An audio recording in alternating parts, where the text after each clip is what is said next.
They smiled for the cameras. They signed autographs. They lived in lights so bright you could forget there were shadows.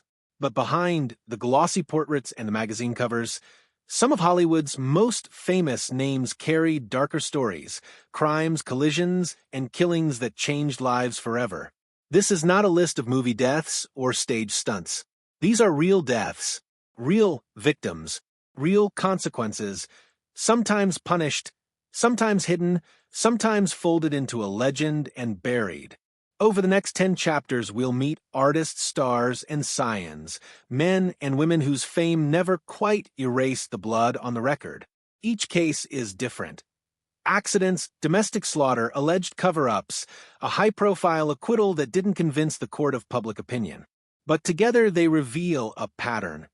An industry that often chose image over truth, profit over accountability. Stay with me. Some of these stories are brief and awful. Some are tangled for decades.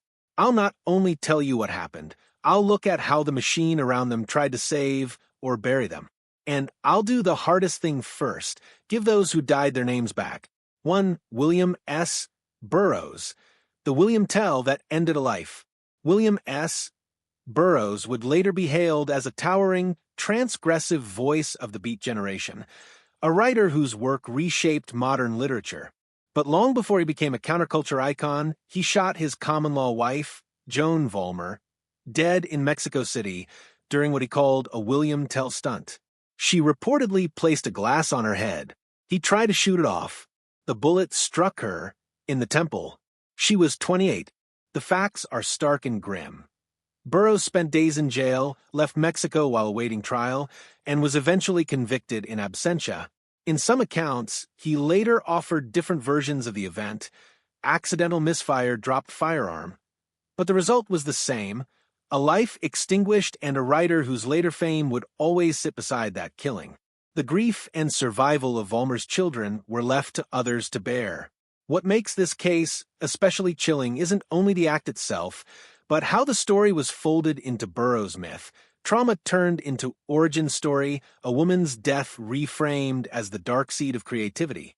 Why this matters? It forces us to ask who gets to tell the story after a death, and whose humanity gets traded for an artist's legend. 2. Gig Young, A Wedding, a Shot, and End. Oscar winners are supposed to be the happiest storybooks. Gig Young's life had that surface sheen, charm, timing, an Academy Award for They Shoot Horses, don't they? But on October 19, 1978, 3 weeks after marrying German actress Kim Schmidt, Young and his bride were found dead in their Manhattan apartment in a scene police later described as murder-suicide. Schmidt had been shot. Young had turned the gun on himself. People sought answers, motive, warning signs, a diary entry, and largely found absence. There were reports of depression, alcoholism, and a private life that had frayed. But the brutality and timing shocked even jaded Hollywood insiders. A public career that had been faltering ended not with retirement, but with a violent final wipe of the slate. The image of a sophisticated character actor died in that apartment. His legacy became the question, not the craft.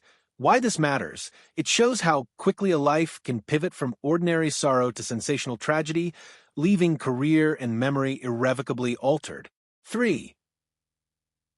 Paul Kelly, Manslaughter, Prison, and a Comeback.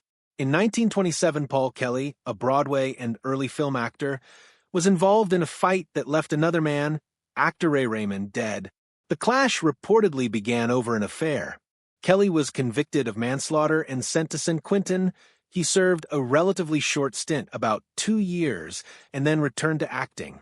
In time, he rebuilt his career, married Dorothy McKay, the woman whose involvement sparked the fight, and moved on into roles that would keep him in the public eye. Kelly's story looks like a template Hollywood would use again. A fall, a punishment that is finite, and a calculated reentry. The industry weighed talent and box office value against moral panic, and more often than not chose bankability. For audiences decades later, Kelly's criminal record had become an invisible footnote to his filmography rather than its defining feature. Why this matters. Kelly's comeback reveals the mechanics of forgiveness in entertainment. Not always about contrition, but often about economics. For Roscoe Fatty Arbuckle, acquitted, cancelled, ruined. Roscoe Arbuckle was once one of silent cinema's biggest stars, a figure who drew audiences by the thousands. In 1921, the death of actress Virginia Rappe after a party in San Francisco led to sensational allegations against Arbuckle. He endured 3 trials and was ultimately acquitted, even publicly apologized to by the jury, but the damage had already been done. Will Hayes and the newly forming studio self-regulation apparatus used Arbuckle as a scapegoat for the industry's moral failures, and public outrage hardened. Arbuckle's legal innocence did not translate into a restored life. Screening bans, canceled bookings, and persistent tabloid flames turned his stardom into scandal. He worked under a pseudonym behind the camera until his early death. The lesson from Arbuckle's fall is simple and painful. The court of public opinion can execute a sentence the law does not impose. Why this matters: the case set precedents for studio control, for censorship, and for how fame can be stripped overnight by narrative. 5. Robert Blake, acquitted criminally, found responsible civilly. Robert Blake's trial in the early 2000s captured public fascination. His second wife, Bonnie Lee Backley, was shot dead outside a Studio City restaurant in May 2001. Blake was tried on murder charges and ultimately acquitted by a criminal jury in 2005. But a civil jury later found him liable for wrongful death and ordered tens of millions in damages.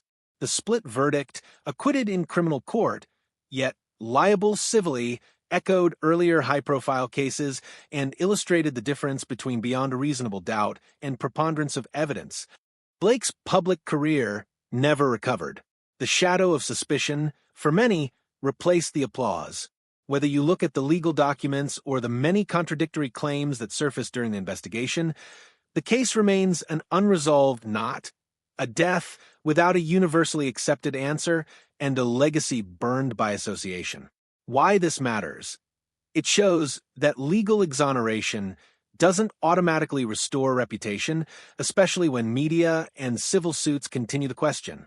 6. Rex Bell, an allegation that never reached a courtroom. Rex Bell, a handsome Western star turned Nevada politician and the husband of Clara Bow, has one of those claims that live between rumor and possible truth. Accounts from early Las Vegas history tell of an altercation in which Bell allegedly beat a man to death in a hotel in 1937. There is no public court record tying Bell to a formal charge. The story persists largely through oral accounts, local histories, and the ways power operated in a growing desert city where entertainment, business, and governance overlapped. What this case shows, even if details remain contested or scarce, is how stories can disappear without a trace when the right connections, money, and silence line up. Whether or not Bell was ever charged, the allegation itself functions as evidence of an era when scandal could be contained before it reached headlines. Why this matters: unproven allegations can still reveal structural truths about influence and suppression. 7. Spade Cooley, a rising musician who became a convicted killer. Spade Cooley was a major figure in Western swing, a TV personality and bandleader whose fiddle and stage presence made him a household name in the 1940s and 1950s. But in 1961 his life became synonymous with a brutal domestic murder. Cooley beat, stomped, and tortured his estranged wife, Ella Mae Cooley, in a violent spree witnessed in part by their teenage daughter. The attack was so extreme that even Cooley's industry connections could not prevent prosecution.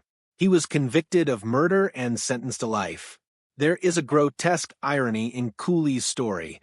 The man who led concerts and commanded rooms of cheering fans also inflicted horrors inside his home that ripped apart a family. He later died of a heart attack in 1969 after being granted a furlough to perform, in a final, strange coda that linked curtain calls with incarceration. The music remained. The man's crimes defined his legacy. Why this matters: when a crime is this visible and this violent, neither celebrity nor studio can easily shield the perpetrator. 8. Johnny Lewis, Dynasty Decline and a Tragic Rampage. Being related to a golden age star doesn't protect you from modern tragedy. Johnny Lewis, a working actor whose credits included Sons of Anarchy, was the grandson of Loretta Young. In September 2012, he allegedly beat to death his elderly landlady and killed her cat before falling from a roof and dying himself. Reports of head trauma from an earlier motorcycle crash, mental health crises, and substance issues all surfaced in the aftermath. Lewis's case reads like a cautionary tale about the gaps in mental health care, the fragile edges of fame, and the way modern tabloid coverage treats violent death as both spectacle and sorrow. In Lewis's end, the tragedy was almost painfully contemporary, not a studio cover-up, but a raw, public collapse that left families and neighbors with brutal questions. Why this matters? It's a reminder that family name and access are not always shields against catastrophe, and that modern transparency exposes failures differently than earlier eras did. 9. Cheryl Crane, a teenager, a knife, and a life reshaped. Not every killing on this list fits the same pattern. In 1958, a 14-year-old Cheryl Crane stabbed and killed Johnny Stompanato, the violent boyfriend of her mother, Lana Turner. Stompanato had a reputation for brutality and for mob ties. According to accounts, the teenager acted to protect her mother during a life-threatening argument. Authorities ultimately ruled the stabbing justifiable homicide. Crane's life after the incident was haunted. Long-term trauma, institutionalization, and the persistent glare of tabloid rumor.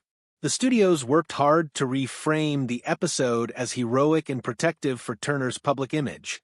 But Crane, who had pulled the knife in a moment of terror, carried that night with her for decades. She later wrote about it, describing both the justifiable verdict and the emotional toll that stayed. Why this matters. Sometimes justice and survival are complicated by celebrity, and exoneration doesn't erase trauma. 10. Charles Chaplin Jr., a disputed story of dynastic privilege. Finally, there's the story that sits most uneasily between record and rumor. Charles Chaplin Jr., the son of Charlie Chaplin, is occasionally named in accounts suggesting a fatal drunk driving accident in which he was involved and that his family name softened consequences. The historical record for this claim is inconsistent. Much of what's circulated comes from conflicting memoirs or secondary sources rather than a clear, contemporaneous case file. That ambiguity itself is instructive. For decades, powerful names have had the ability to blunt the force of scandal. Sometimes records were suppressed, sometimes stories simply faded.